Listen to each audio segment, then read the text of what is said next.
kaalay wuxuu inoo Soomaalidii Etoobiyaanka isku baandhaystanay qabiilkiin Allah anaga ma doogin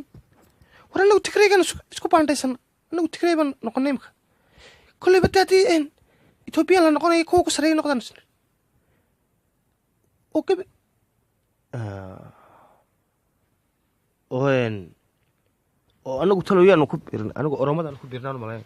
ha may dir Oromay noqotay baa leeyahay ugaadina Tigray buu noqday ciisana wuxuu noqday amxaaru noqday oo ka gabigeena basaasal inoo way baanta oo sidii dunida leena baadhay warhaaniyo mid haba naga taa anagu daadina wax ma ahayd anagi bana baandhaysana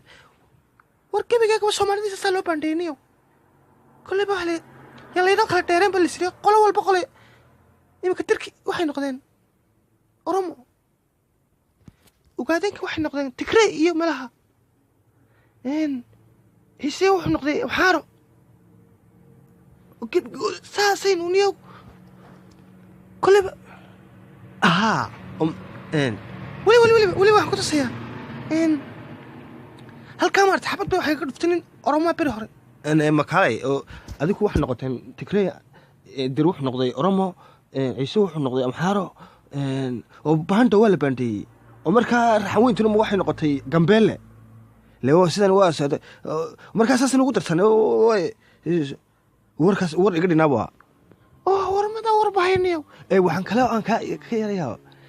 warniyo waliba kuwa la yiraahdo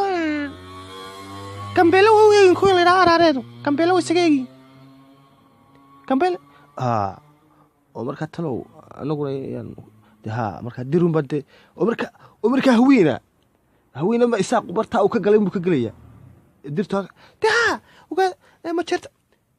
oo ma jirtaan kuna wuxuu ka galaya halkaa ugaadanku ka galay uu ka galaya tanseeg oo jamca anaa waxa yeelbaynaniyo anagu isaaq baan qaar kale soo eeganana qaar kale hawiyuna qaar ha eegtaan daaroodna qaar ha eegtaan adigoo ogaadana dad Tigreega eegtay ciisina xariga eegtay oo dirkiina eegtay Oromada de marka qaar kale Etoobiyana soo eegan araareedaba Gambeelle nooga dheereysay naga taa wax iska kacayan meesha anagu oo baand dawladda dib loogu celiyay dib loo baandhay dawladda dib loo baandhay wallahi inaan 7 habrood qaadanayna anagii baad kala baxday intii ma hay maqashinin Tigray baad iska qaadatay maayba kulli baad Soomaalidu war kale way isku baandhaysanaa